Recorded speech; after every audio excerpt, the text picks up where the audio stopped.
Zechariah chapter 12. The burden of the word of the Lord for Israel, saith the Lord, which stretcheth forth the heavens, and layeth the foundation of the earth, and formeth the spirit of man within him. Behold, I will make Jerusalem a cup of trembling unto all the people round about, when they shall be in the siege, both against Judah and against Jerusalem.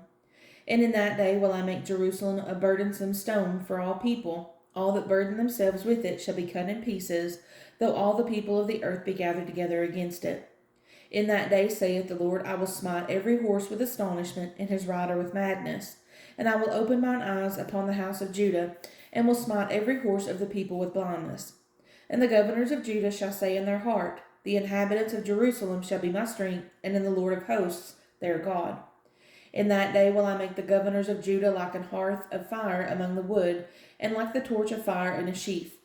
And they shall devour all the people round about, on the right hand and on the left, and Jerusalem shall be inhabited again in her own place, even in Jerusalem.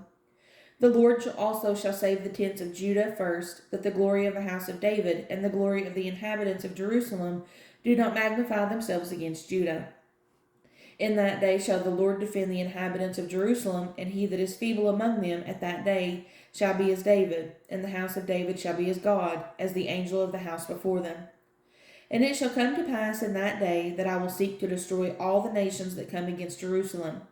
And I will pour upon the house of David and upon the inhabitants of Jerusalem the spirit of grace and of supplications, and they shall look upon me whom they have pierced, and they shall mourn for him as one mourneth for his only son, and shall be in bitterness for him as one that is in bitterness for his firstborn.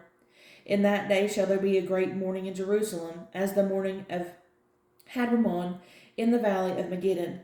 In the valley and the land shall mourn, every family apart, the family of the house of David apart, and their wives apart, the family of the house of Nathan apart, and their wives apart, the family of the house of Levi apart, and their wives apart, the family of Shimei apart, and their wives apart, all the families that remain, every family apart, and their wives apart.